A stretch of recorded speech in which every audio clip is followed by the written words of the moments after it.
Today we speak with the one and only Dr. Rajan Sankaran. I don't even know how to describe how incredible it was to speak with him. It was an absolute dream come true. He is such a guru and such a master of homeopathy, and yet such an incredible, down-to-earth, approachable and lovely man at the same time. So this has been a very surreal experience for me, and I know that you're going to absolutely love this podcast. We cover quite a few things. One of it is his new book, Manjhi the Boatman, and I'll put the link in the podcast. I urge all of you listening to hop onto Amazon, type it in and get it on Kindle and read it straight away, or purchase the hard copy if you prefer, but read it. It is so incredibly good.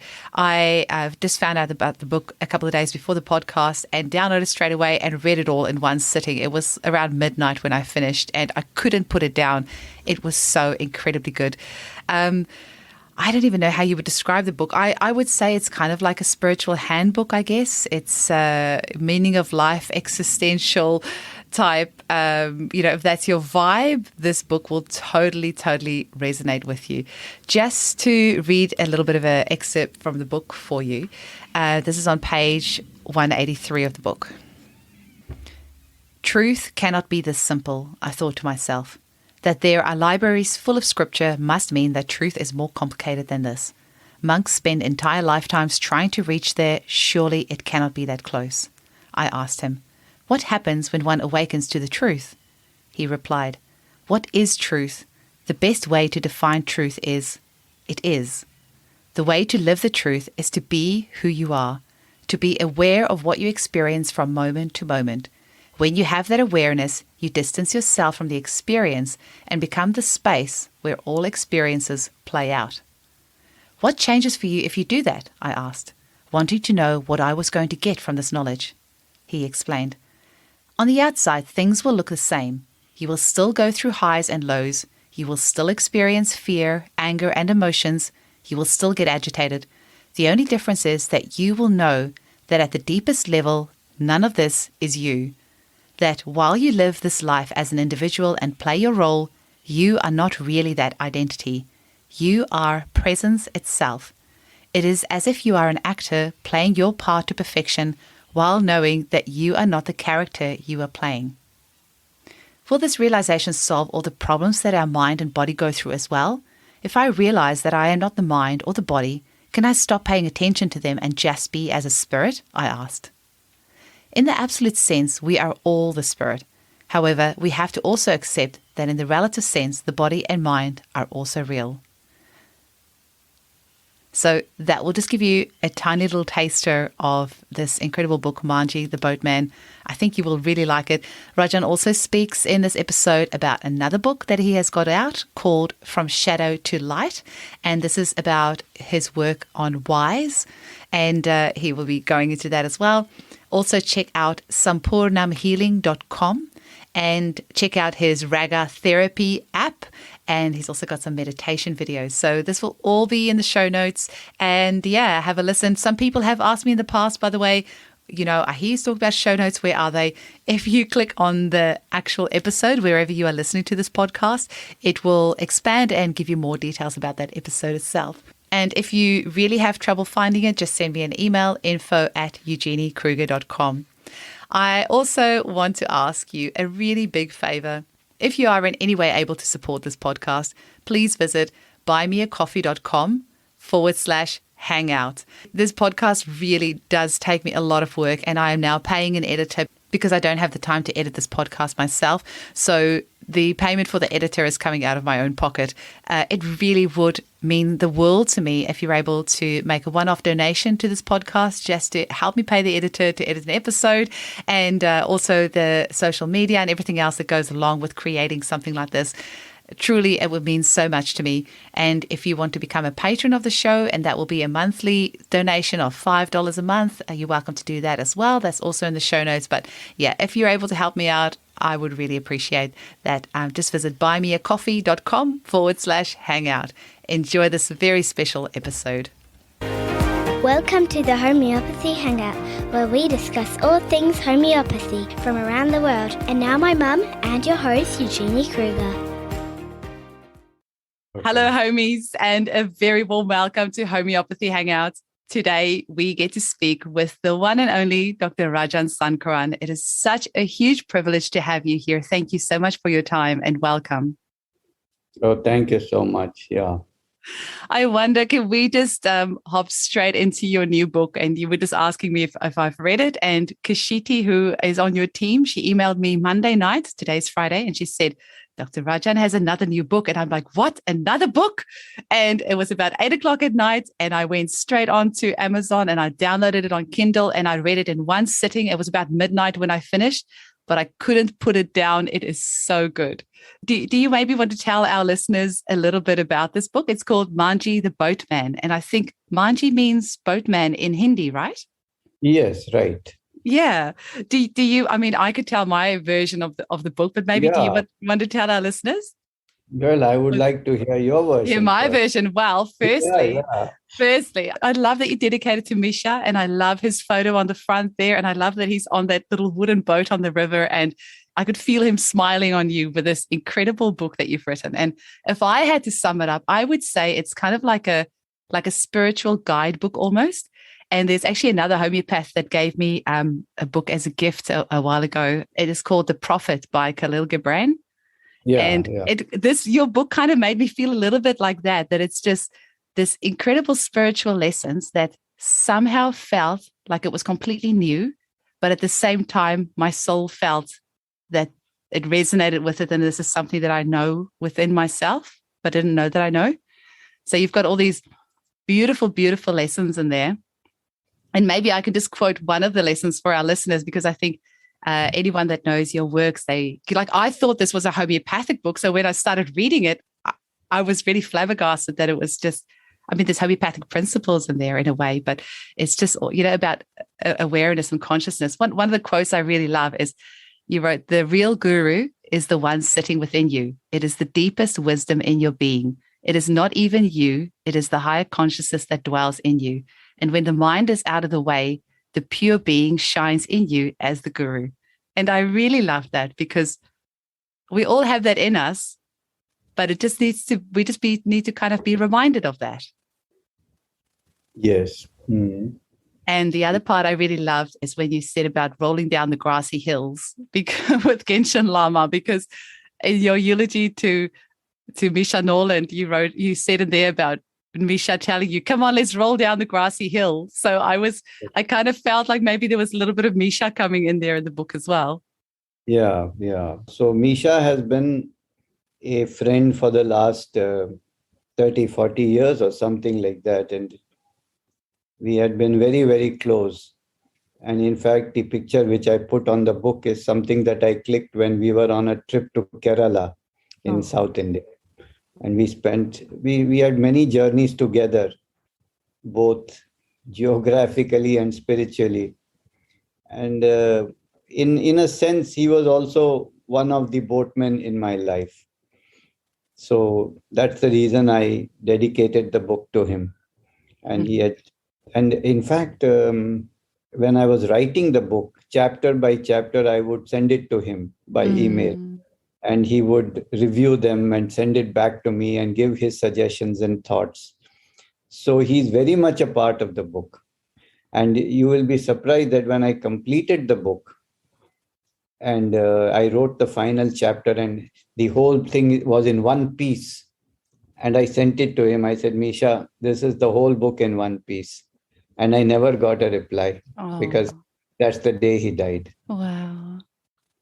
So it's an interesting, as if this was the last task that he had to kind of fulfill to help me write that book. And I know Misha also has a very good sense of humor. I never got to meet him in person, unfortunately, but his son Luke is a big inspiration, a big help to me. And I think Misha would have loved the ending of your book. I laughed so hard at the ending of your book, and I was like turning the pages, like there's got to be more. But my husband said, "Why are you laughing so loud?" It's like the middle of the night, and I was like, "Oh, this was the best ending of a book ever." And I'm going to leave it there for the audience just to tease them because they're going to have to get the book and read it. It was so funny. I laughed my head off. I was Right, not. I was not expecting that. right. Oh no, Yeah. that was beautiful. So, there are, in fact, two ways to look at the world and two ways to, in fact, to live. And one way is the way of intellect and thought and logic and reason and how it should be and what we should be doing and thinking and feeling, etc. Mm. And the other way is to let be what there is, and be that what you are, not what you should be or what you should be thinking or reasoning, etc. So the other way is to live your truth, to walk to your own drummer. And and this way, it's not logical, it's not reasonable, but it's how it is. In India, we say that a spiritually enlightened being, how can you recognize him? And somebody says, you will see him either behaving like a child or like a madman. That's very interesting. And Ramate balaha unmattava devaha in Sanskrit, like a child or like a madman. And what's the commonality between a child and a madman? That they live according to their own instinct in some sense. They are not listening to socially approved and, things that come from memory and things that come from certain, definitions, etc., etc. They just are who they are. They can go in the water and they can jump up and down and, mess their clothes and be so happy about it. And it's that quality of living, of being, and also being aware. And being aware of what? Not being aware of what is reasonable or what, planning and, going by your concepts and your, fixed ideas, etc. But being aware of what's going on inside of you. And what is going on inside of you is not in your control even.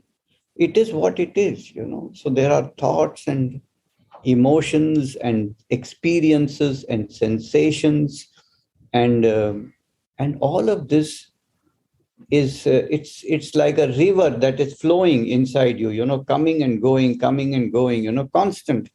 And can you stand on the bank of the river and just watch what comes and goes? And if you can do that, then what happens is that a distance develops between your thought and you. You become the observer, your mind becomes the object of observation. And when that happens, then you find yourself in a much more equanimous space than you are flowing with the river and in the storm and all of that. There's a poem called If, and it begins with, if you can dream and not let dreams be your master, if you can think and not let thoughts be your aim, then yours is the earth and all that's in it. And what's more, you'll be a man, my son. This is a poem I remember called If. So, yes, you can think, you can dream, you can plan, you can do everything. But if you can also parallelly take distance from all of that and just be aware at some level, be awareness itself, then life has a completely different quality about it. That you are not being thrown helter-skelter in the confusion of thoughts and feelings and emotions and anxieties and fears and up and down with pleasure and pain. And you are that. No, you are not that. You're not that alone. You are also the observer of all of this. And you are also at the same time the space in which both the experience and the observer exist. You are just the being itself, not even this identity that you have assumed, but in fact, a much, much, much larger, unlimited, timeless space of pure awareness, beingness, of presence. And that you are. That's what you are. So awareness is the key word in all of this. And that's where actually one relates to homeopathy. Because in homeopathy also, the key word is let everything be as it is and be aware of it. So when the homeopath asks you, for example, what your problem, you say, I have a headache. He doesn't say to you, why do you have a headache? For what reason? Do you have a tumor? Do you have this? Do you have that? Do you have that? Or can I label it as migraine? Can I label it as tension headache? No, he doesn't do any labeling. He just says, describe your headache. Turn your eyes inward and start to become aware of the quality of your headache, the sensation, the experience, the emotion of your headache, and describe that to me. And that's it. That's the homeopathic case taking, is kind of asking you to be more and more aware of what's going on. That's it. And from that awareness, we find something that matches that experience, in terms of a remedy. So, and the remedy is also awareness, because the way we bring a remedy to life is to let a healthy volunteer take it and become aware of the experience that that remedy produces in him. So, in fact, awareness is the operational word in homeopathy. So, as I told you, there are two ways of being or living or thinking. One is to think what is and what should be and what is reasonable and what is logical. And the other way is to experience and to be aware of the experience and not have to label it or, give a reason to it or explain it or interpret it or classify it. Just be with it. Be with it. And be with it with your full awareness. And in fact, that awareness itself has a deeply healing quality, which homeopathy taps into. So the homeopathic remedy, in fact, is a mirror of what's going on inside you. So when you go to a homeopath and you say, I'm sleepless, my mind is too active, I cannot stop it. And the whole night, there are thoughts and activities and all of that going on. I cannot stop, I cannot sleep. Give me a remedy. So the homeopath may prescribe him the remedy coffea, which is made out of coffee, because that's what coffee does. It produces this kind of stimulation of the mind that doesn't let you sleep. That's why people take coffee sometimes, so that they get stimulated, they have to study or they have to do something else or drive a car. That sounds familiar. Yeah. And so coffea basically mirrors. When you give the remedy coffea to this man whose problem is sleeplessness, his inner state is mirrored by the remedy. And when you see a mirror, what happens to you is you become aware, you see. A mirror is awareness, in fact. So it's the awareness that heals, either through a remedy.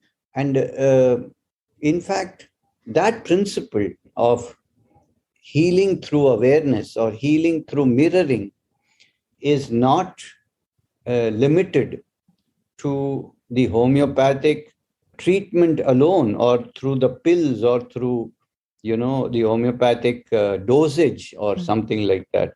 It's a principle that is applied unconsciously also in many, many areas of life. When you look around, how do we heal, without, if forget homeopathy as a system, even if it doesn't exist, how do we heal?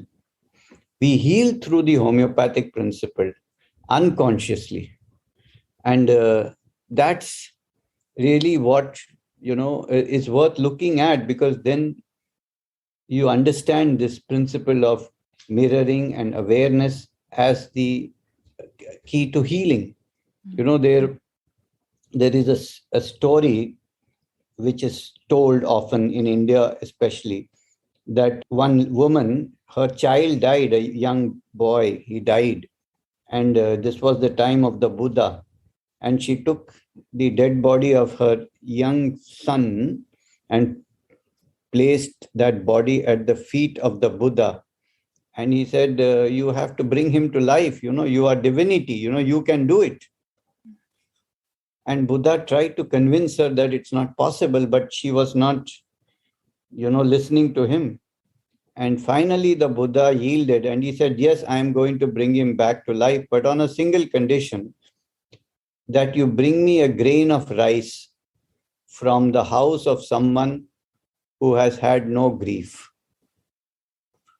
So the woman left the body there and she went from house to house saying, have you had any grief? And the people in the house would make her sit down and they would tell the story of their grief, who they lost and what happened to them, etc. Then she went to the second house and the third house. And by the time she went to the fourth house, the desire to bring her son back to life had disappeared. And she went to the Buddha and she said, I am now aware that grief is a part of life and I accept it. So Buddha, in fact, was practicing homeopathy without knowing it, isn't it? He was mirroring for her own grief. He knew that when she would ask people, they would tell her stories which mirrored her own state. So that's how we console people. When we go to somebody in grief, we don't tell them jokes, Oh, let me tell you, two men went to a bar, we don't do that. We say to them, I have been through this myself, Yesterday, I had a patient in my clinic and he was a 73-year-old man. And he was very anxious about, certain court cases that were going on about his property, about his land. And in India, unfortunately, court cases take a hell of a lot of time. Now we are talking of 20, 30, 40, 50 years. Sometimes these cases spill over to the next generation also, So this is how the court system works in India. And this man, he was saying, my life is ebbing away and none of my matters are sorted and what's going to happen to my children and all of that. And he became totally depressed and they thought he had Parkinson's disease and whatnot, but he didn't have any of this. I could see that neurologically he was perfect, but it was just this anxiety that was completely bogging him down. So I asked him a question. I said, do you have enough to sustain you for the rest of your life, even if you were to lose all this property? He said, yes, I have enough. My children are well settled. They are all well to do.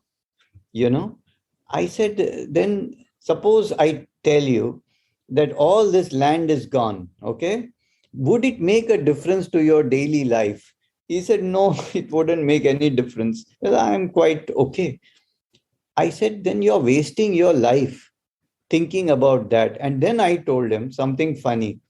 I said, I'm going through some court cases myself, with the property and all of that. And I said, my case is also dragging on forever. But I don't let that interfere with my life, because for me, I know that even if I would lose that, it wouldn't make a substantial, I wouldn't be on the street, I wouldn't be hungry. So when that's my situation, why am I wasting the rest of my life thinking about that? And I told him a Hindi sentence I said, Gayal ki gati ghayal jane. In Hindi, it means only the wounded knows the pain of the wounded. Mm. So I said, I'm also wounded, so I know your pain. And he started laughing. He couldn't sustain himself. And his daughter, who was with him, he's laughing for the first time in Aw. 3 months. And she took a video of him. You probably didn't even need to give him a homeopathic remedy. That was probably all he needed. Yeah, that's what I felt. Even she said, I don't know if he needs a remedy anymore. We've been to 20 doctors, and this is the first time he laughed. Aw. So it's just the homeopathic principle. I just mirrored who he was. And a lot of that is actually, that's your book is about that. And it's kind of almost frustrating at the start of the book because, you have these questions to Genshin Lama and, about, well, if nothing matters, then what's the point? Then why are we striving? Like, even as I was reading it, I was thinking, doing these podcasts, it costs me so much money because I'm now paying an editor because I can't do it all myself. And it takes so much time when I could be in a clinic. I'm like, why am I doing this? Am I doing it for fame? I'm definitely not doing it for fortune because it's actually costing me money. But why am I doing this? Is it all ego? Like, this is actually, through reading this book, I was going through this process with you. Is it ego? Why am I doing? What is driving me? And then these questions that you in Genshin Lama in the caves, and as you go through, is it Rishikesh? How do you pronounce that? Yes. As you're going on this journey, I feel like I'm going on this journey with you because I'm like, what is the point of it all? Maybe I just shouldn't do all of this because it's stressing me out. But then I feel like I'm doing this for a bigger reason to, bring homeopathy to the world, to make more people wake up and to make them empowered. And then I'm like, well, why am I doing it if none of this matters anyway? Why should I do it in the first place? And this is why, like, the book was so valuable because I think all of us in areas of our life have gone through exactly what you were going through here, these questions of, why are we doing this to ourselves? Why are we fighting these property battles, which is making us unhappy when none of this really matters at the end of the day? And then I love how the book has so many good, valuable lessons in there. And like you said, it's about that awareness and just being aware about it, watching the river and letting it flow instead of it, bashing you all over the place.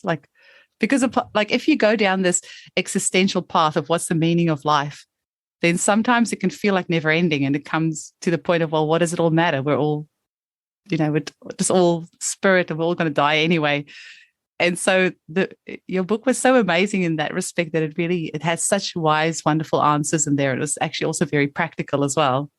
Yeah. The thing is that very often when we examine, we feel that what motivates us to do things is our ego. It seems like that initially, I'm doing it to make money. I'm doing it to become famous. I want to become successful. I want to, whatever. And you feel, oh, maybe this is the reason why I'm doing it.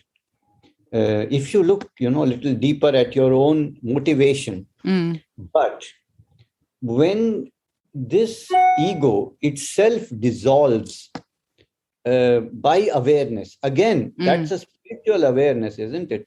That the ego itself, in some sense, is a illusion. And when we say, what's the ego? Who am I?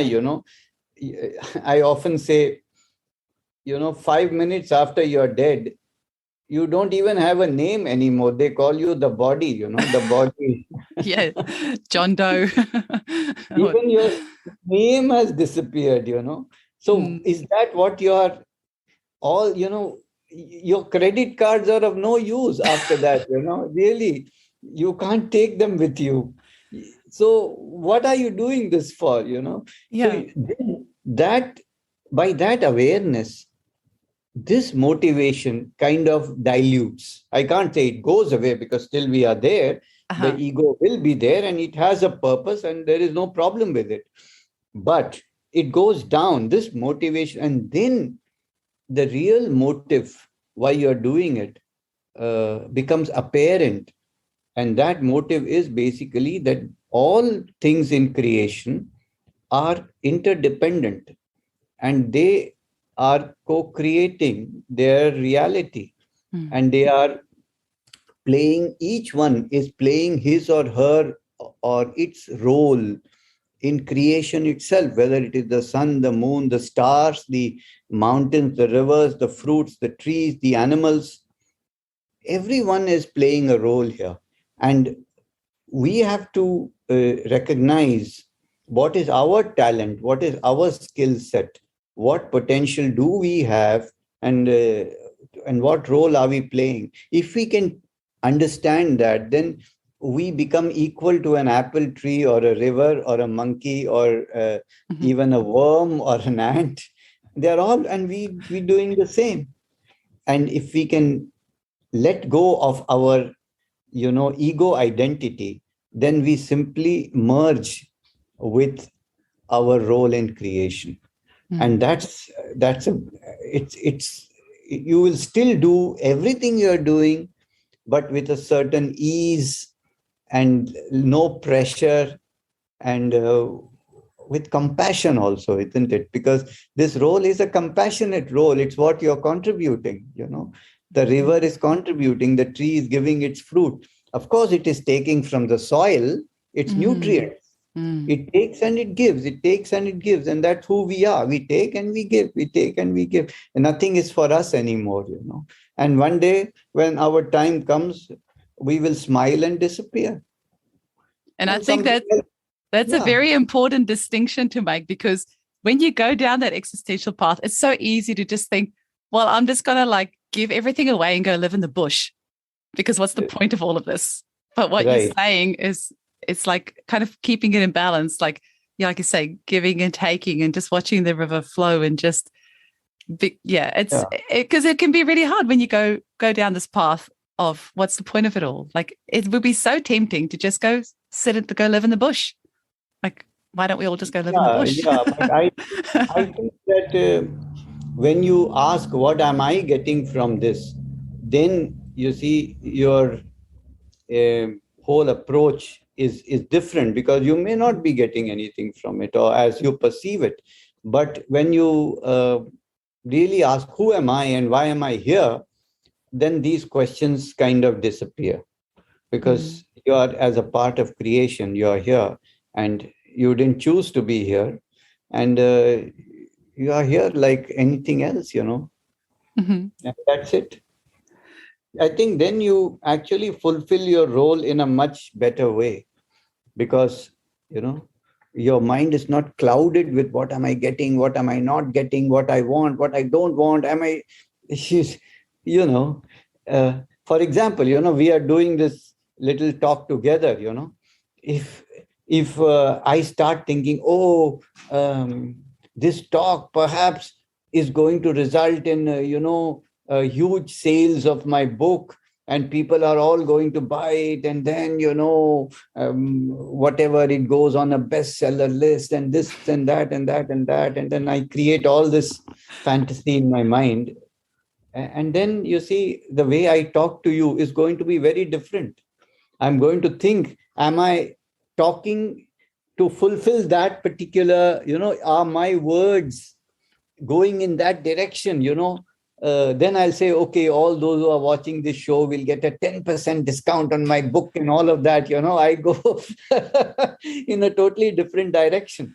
But if I think I learned a lot of things in my life from my gurus, my teachers, whoever they are, it could be a dog also. My earlier book was called Dog, Yogi, Banyan Tree. Yeah. The book is about, finding teachers in a dog, in a yogi, and in a banyan tree. And what did I learn from them, So it's a kind of semi-autobiographical work, which came about 5-10 years ago. So what I'm saying is that whatever I have learned from these different experiences and teachers in various forms, I have kind of condensed into this book. And I felt that these learnings have helped me in a very significant way. My life is easier. I can't say I'm walking in the clouds right now.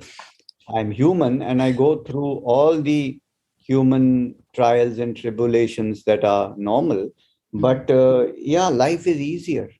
and I feel comfortable in my own skin, and I'm ready to disappear, if necessary tonight. I don't feel I have to live another. What if I live? I live. If I don't, it's okay. It's not a big issue. So I felt that calling, in fact, to share these thoughts and these experiences, and especially not only thoughts and experiences, but to facilitate people to go through the same experiences, through these. And that's why I felt. Then I wrote to my friend Laurie, she's a very good friend of mine in Canada. And I wrote to her, Laurie, do you think that it's of any use to write this book? She said to me, Rajan, even if it helps one single person, I think it is worth it. Well, you have achieved your mission because it has deeply helped me. Very good. So now I know. Yeah, I got it. it was not in vain. And it was... You made my day. Oh, made my day. Well, the feeling is mutual because and like you said, it's like we're still humans at the end of the day. And like you said, we can only just strive for pureness, for consciousness. We can always just strive for it. We're never 100% going to be there because there's still going to stub your toe, and you're still going to be maybe offend somebody, or you're still going to do things in your life that's not perfect. But when you have this awareness and you are aware of what's going on, and you have the intention to correct that and kind of be a better person. I don't even know if that's the right word to use, but if you're actually just aware of that, and like you say, watching that river and being aware of that, that's probably what it is at the end of the day. Because I'll tell you what, Rajan, I was very, very nervous about talking to you because you are this incredible, world-renowned authority in homeopathy, and we all in the homeopathic world love you so much. We owe you so much for the works that you have given.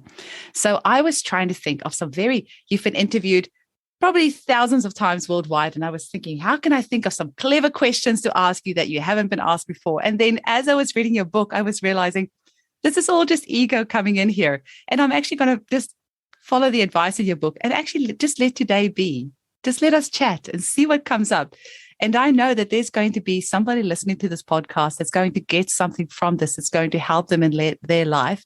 And I know that at the end of the day, that's the real reason why I do this. And that awareness, I hope, is enough to achieve the goal that it needs to achieve. Yeah, so good to hear, actually.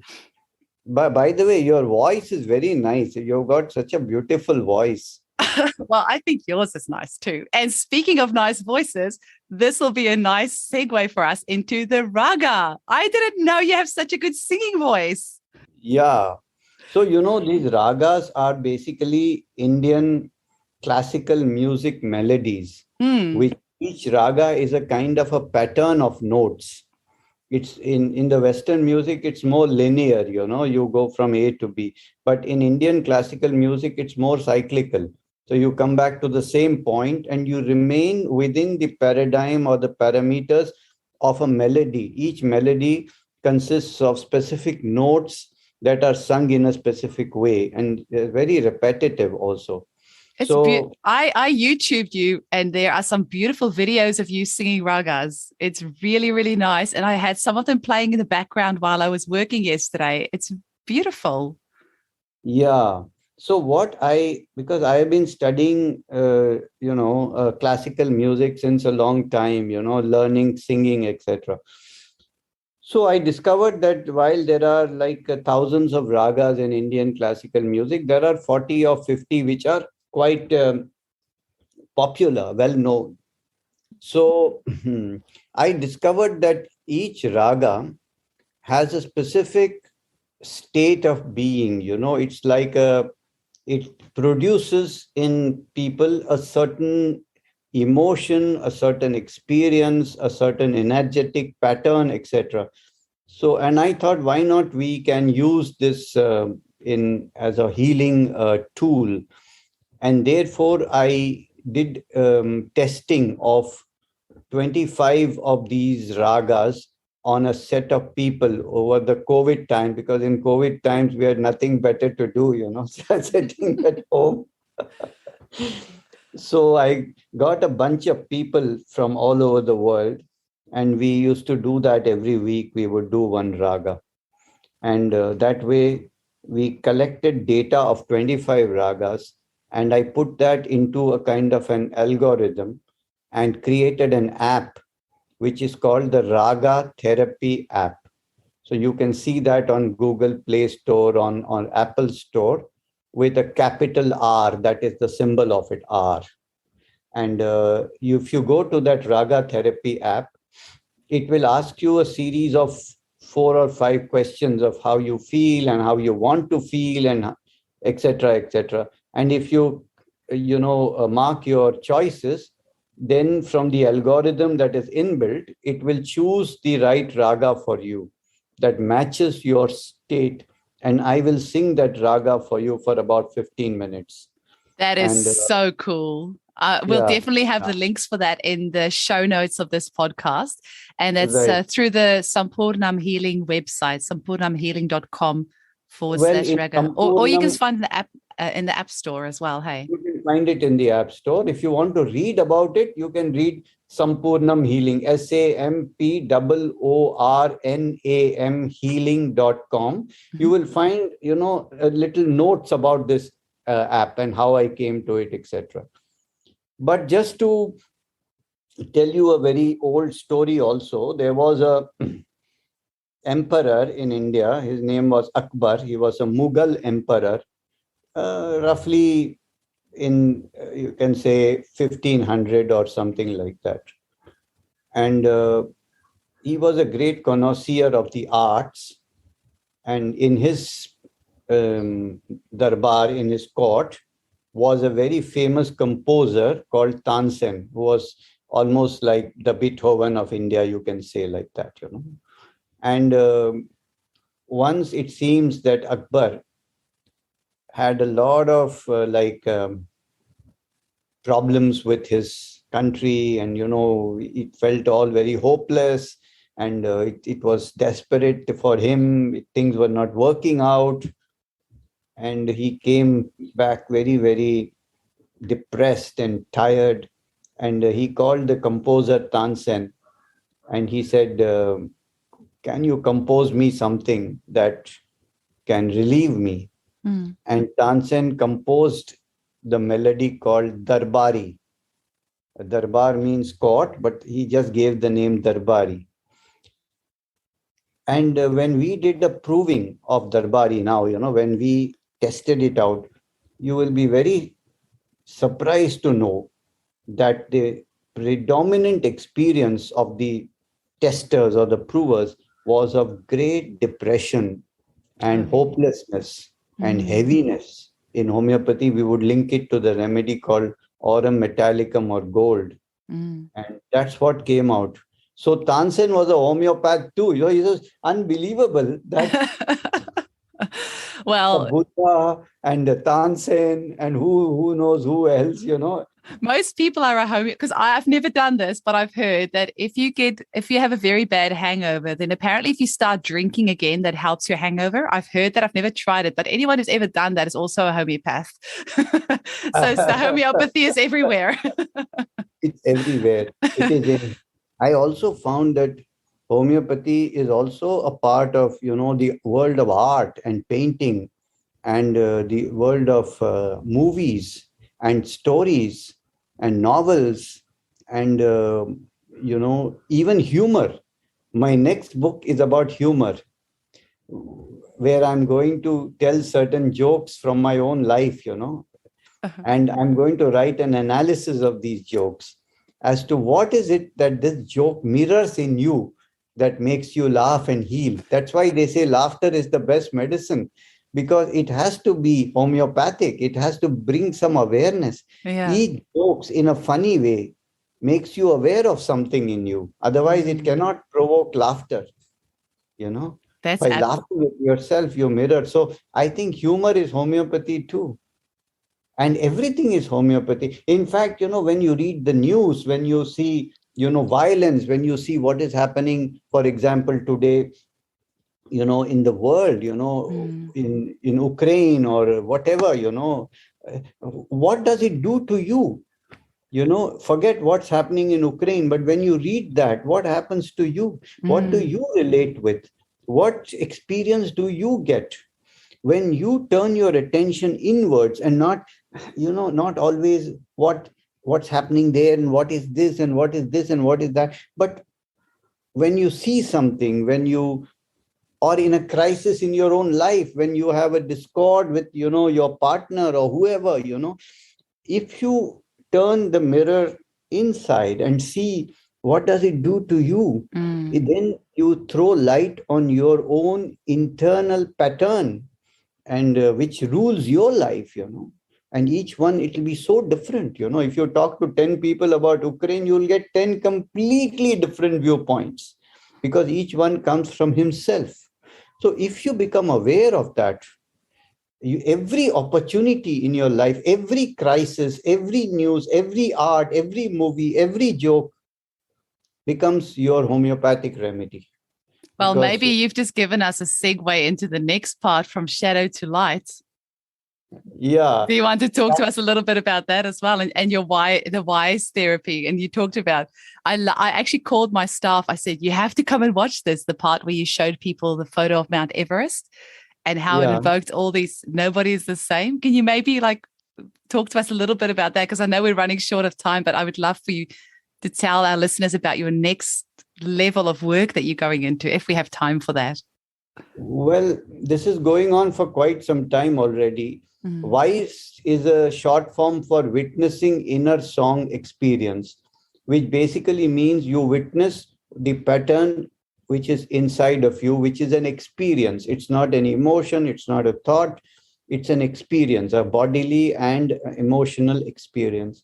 And we found a kind of a shortcut to facilitate people to witness this, and that is certain processes, which is called wise processes, that I originated. The most simple one I can tell our listeners today is to take just a blank piece of paper and a pen and doodle something without thinking, without reasoning, without logic. Just scratch something, just make a pattern there, without any logic, and as quickly as you can. And then just take your time and just look at it. Keep looking at what is there, and without interpreting it and without classifying it or without trying to even understand it, just use it as a kind of a tool to look within you. What experience does it produce inside you, which may be totally unconnected with what you have done there? It's not about that, it's about you. This will act as a catalyst to stimulate your consciousness or awareness of your own pattern. That's a very simple wise process, you can say, like that, but we have devised many like that. And I wrote a book called From Shadow to Light on how to use these wise processes to look within and also to locate your own homeopathic remedy or that of your client. Oh, amazing. And you're a very funny man, Rajan. If homeopathy ever doesn't work out for you, which, it sounds like it's going pretty well for you, so you might not want to change careers. But if you ever do decide homeopathy is not for you anymore, you should become a stand-up comedian, because you are a very funny man. The way that you described a doodle, you said it's something like the closest thing you can do without being institutionalized, and then right. Where in the video you were saying about what a doodle would sound like, you're going to have to tell our listeners a little bit about that. Yeah, basically, why I started with a doodle is because in the world of, adults, you cannot do anything that is irrational. Then you are considered a little crazy, isn't it? Suppose I'm just sitting and talking and I go, I think you won't do any podcast with me anymore. You'll probably send me to a psychiatrist. So we are not allowed in some sense to do so. We suppress it, But children can do, children can bark and children can roll, and we say, wow, look at this beautiful child, what funny things. Expressing himself. Right? So doodle is the one thing that we do unconsciously, when we are talking to somebody or there's a boring lecture and then we make a pattern. It has no sense at all. So, in fact, it looks like the doodle is the only irrational thing we are even allowed to do, without getting institutionalized. And Yeah. totally uninhibited. Hey, like a doodle doesn't have a reason behind it. It's completely Yeah. uninhibited. Yeah. So, if we do more things like that, I think that we will become more and more aware of what's going on inside. So I do retreats in India, 5-day retreats, and I take my patients and my colleagues there. We are like 20, 30 of us in a very, very beautiful nature place. And for 5 days, we just do all these things. We do wise Wow. processes, we do meditations, we do music, we do rhythm, we do, connection with nature, we do vegan diet, we do, all, and 5 days, and we are off the telephone totally. We are not allowed. And it's a very deeply healing experience for them and for me as well. Do you do this at the Sampurnam Healing Center, or is this done Correct. somewhere? Yes, yes, yes. Okay, I'll make sure We I do connect that. that, Yes, link that in the notes. our next retreat is in the early week of September. Yes, and the other thing that I do is these wise processes. We have done two very big wise webinars. One in Germany, which involved 750 people, and in Brazil, which involved 400 people. And we did 8 weeks of that, like every week for 8 weeks we did a different wise process, and the results have been quite significant. So we did statistical survey of the people before and after, and we found that their quality of life across various parameters had improved very significantly in statistical terms. So That that's sounds what we amazing. did in Germany and Brazil. We did eight wise webinars in a series, 1, 2, 3, 4 till 8, every week for 8 weeks. And what we also did, we had special, techniques of partnering people with each other, and it's amazing and these webinars, if people want to view them or whatever, are available. They are all online available. The German ones, at least, which are also in English. They are bilingual on a website. I can put it all in the show notes. Yeah, yeah, yeah. So I know that we're running out of time, but I'm wondering, is there maybe a last message that you want to leave our listeners with? Firstly, about how they can get hold of your work. I mean, anyone can really just Google your name and it'll be the very first thing that will come up. But maybe, is there any last message that you want to leave our listeners with?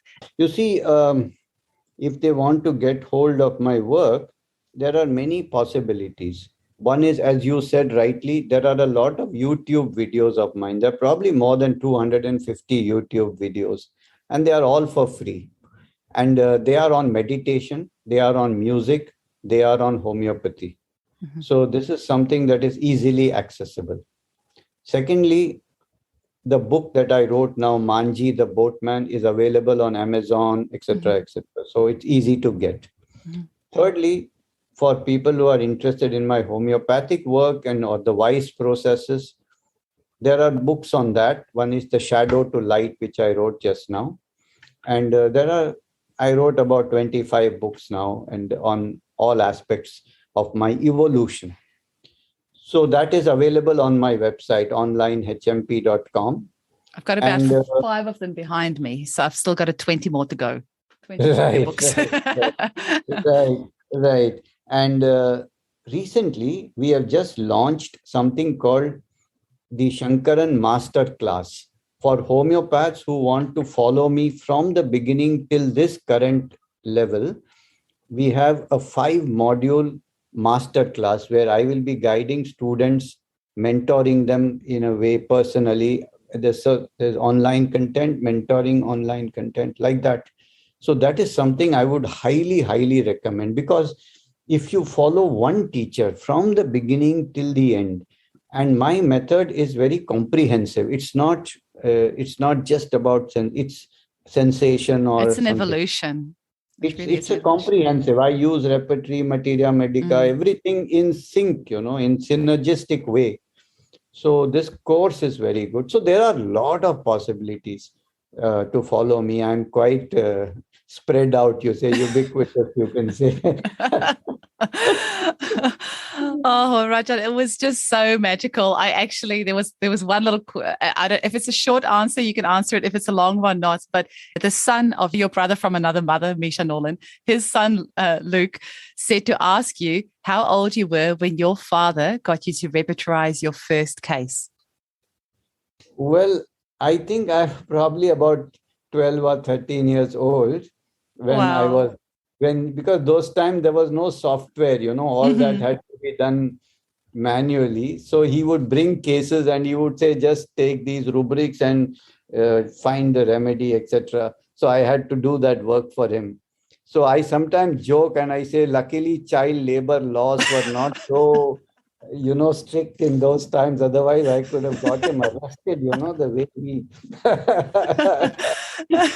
Well, it definitely paid off in the end by the sounds of it. Yeah. So ultimately, I became a professor of repertory and I held that position for 30 years, Professor of repertory at age 14. Yeah. Thank you so much for your time, Rajan. I hope you have a beautiful day, and thank you so much for sharing all this knowledge with us. Thank you, Eugene. And yeah, it was nice. Thank you so much. Have a great day. The Homeopathy Hangout podcast is produced by Eugenie Kruger Homeopathy. For more information, visit eugeniekruger.com. The information presented in this podcast is for educational purposes only and does not replace advice from your medical practitioner. Please read our full disclaimer in the show notes. Thank you for listening.